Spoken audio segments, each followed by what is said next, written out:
Hello everyone, this video is exclusively for class 10th batch 2022 and 2023।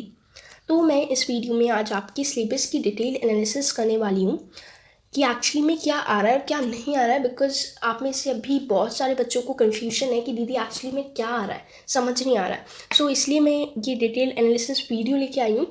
और मुझे साथ ही साथ ऐसा भी लगता है कि किसी भी चीज़ की प्रिपरेशन स्टार्ट करने से पहले आपको उसकी सिलेबस की डिटेल नॉलेज होनी चाहिए। तो इस वीडियो में हम सिलेबस की डिटेल्ड एनालिसिस करेंगे।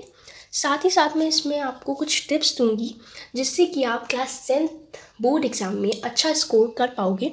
और मैं आपको ये भी बताऊंगी कि आपको स्टार्ट कैसे करनी है। बिकॉज इस बार पैटर्न जैसे कि हम जानते हैं चेंज है, एमसीक्यू भी आएंगे और साथ ही साथ सब्जेक्टिव क्वेश्चंस भी आएंगे।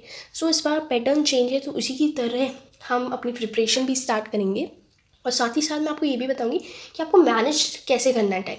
और आपकी समर वेकेशंस भी आने वाली होंगी। सो उसमें आपको कैसे फोकस करना है, क्या करना है, कितना आपको कवर अप कर लेना चाहिए, उस सब की नॉलेज, उस सब के बारे में मैं आपको इस वीडियो में बताऊंगी। तो इस वीडियो को पूरी देखना। Okay, so now let's start the video. तो सबसे पहले मैं आपको आपका सिलेबस एक्सप्लेन कर देती हूँ कि क्या आ रहा है। तो उसके लिए मैंने आपको डिस्क्रिप्शन बॉक्स में एक लिंक प्रोवाइड किया है। आप जैसे ही उस लिंक को ओपन करोगे तो आपको ये पीडीएफ मिल जाएगी।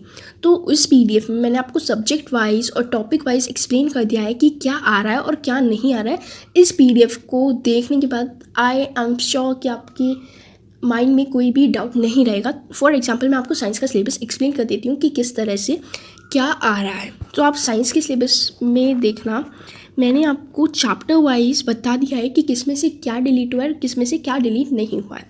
तो सबसे पहले केमिकल रिएक्शन एंड इक्वेशन पे जाओगे तो उसमें से डिलीटेड पोर्शन मैंने उसके नीचे लिख दिया है कि जैसे कोरोजन एंड रेंसिडिटी आपका डिलीट हो गया है।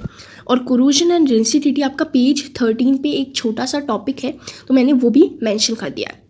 और फिर एसिड बेसिस एंड सॉल्ट में से कुछ नहीं डिलीट हुआ है। साथ ही साथ मेटल्स एंड नॉन मेटल्स और कार्बन एंड कंपाउंड में से भी कुछ डिलीट नहीं हुआ है। और जो आपका चैप्टर 5th है, that is periodic classification of elements, वो चैप्टर पूरा ही डिलीट हो गया है। उसमें से आपको कुछ नहीं पढ़ना है।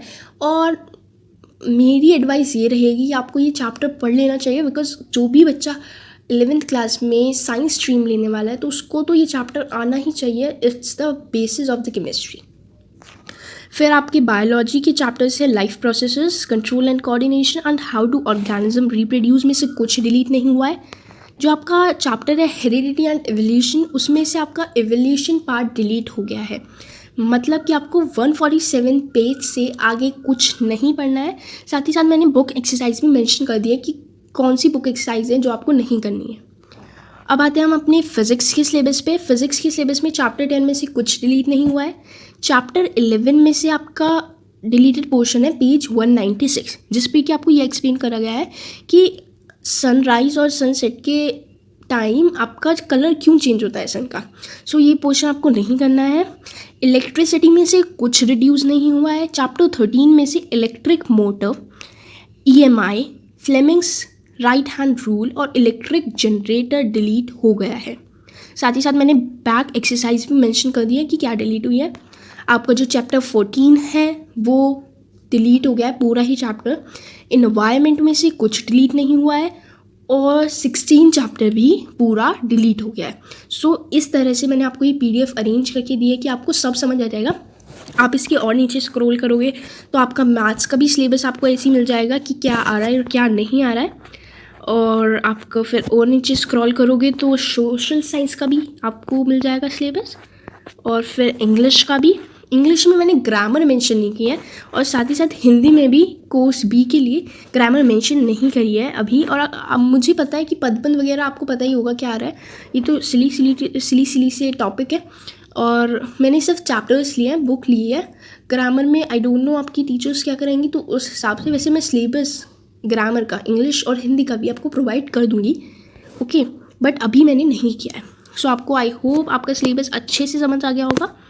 ये पीडीएफ अपने पास डाउनलोड करके रख लेना, अच्छे से आपको समझ आ जाएगा। ओके, सो अब जानते हैं कि आपको कैसे अपनी प्रिपरेशन स्टार्ट करनी है और क्या कैसे आपको मैनेज करना है और समर वेकेशंस में क्या करना है और क्या नहीं। ओके, चलिए हम उससे स्टार्ट करते हैं।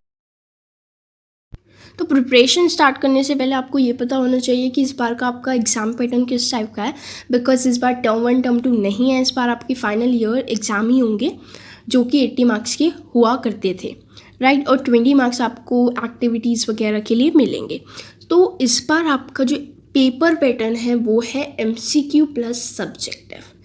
इस बार पिछली बार क्या था कि आपका टर्म 1 में MCQ आए थे और टर्म 2 में सब्जेक्टिव आए थे, तो इसलिए बच्चों को थोड़ा ईजी हो गया था कि टर्म 1 में तो सिर्फ MCQ ही करने हैं और टर्म 2 में सिर्फ सब्जेक्टिव। बट आपके लिए ये डिफ़िकल्ट हो गया है बिकॉज फाइनल ईयर एग्ज़ाम में आपको MCQ भी मिलेंगे और साथ ही साथ आपको सब्जेक्टिव क्वेश्चन भी मिलेंगे। तो इससे आपके लिए डिफ़िकल्टी लेवल थोड़ा बढ़ जाएगा बिकॉज आपको उस चैप्टर के पर्टिकुलर चैप्टर के MCQ भी प्रैक्टिस करने पड़ेंगे और सब्जेक्टिव क्वेश्चन भी प्रैक्टिस करेंगे। तो आपका कुछ इस टाइप का एग्ज़ाम पैटर्न है। तो अब हम स्ट्रैटेजी अपनी जान लेते हैं कि हमें कैसे अपना चैप्टर स्ट्रॉन्ग करना है, साथ ही साथ अपनी प्रैक्टिस करनी है और रिवाइज। तो सबसे पहले आपको अपना सिलेबस टाइमली कंप्लीट करना है बिकॉज ये बच्चा मस्ट है। अभी आपके पास जून, जुलाई, अगस्त मतलब 3 मंथ्स का टाइम है। आप अगस्त तक अपना सिलेबस कंप्लीट डेफिनेटली कर दो।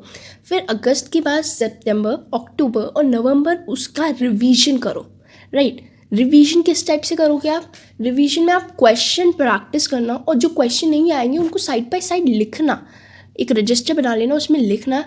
और फिर जब आप third step that is practice करोगे ड्यूरिंग अ बोर्ड एग्ज़ाम, तो उन क्वेश्चंस को प्रैक्टिस करना और साथ ही साथ सैम्पल पेपर्स तो रहेंगे ही प्रैक्टिस के टाइम।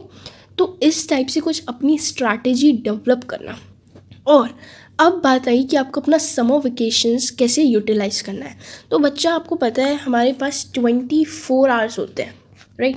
तो 24 आवर्स में से I will suggest you to study 12 hours definitely. अगर आपको अच्छा स्कोर करना है तो 12 आवर्स तो पढ़ना मस्ट ही मस्ट है।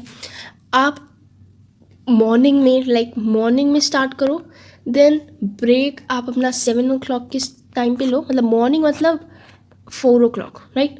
3 आवर्स स्टडी जब करो, देन आप आफ्टरनून में करो 3 आवर्स स्टडी, देन इवनिंग में और then night time, right.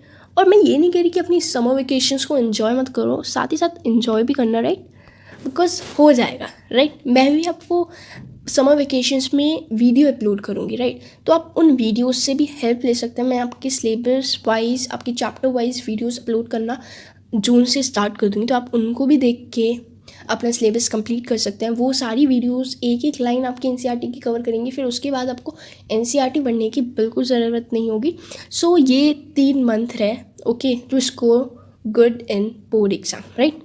So इसी के साथ मैं अपनी वीडियो एंड करती हूँ। अगर अच्छी लगी हो तो लाइक कर देना, अपने फ्रेंड्स के साथ शेयर कर देना और do subscribe the channel. Bye bye, have a good day.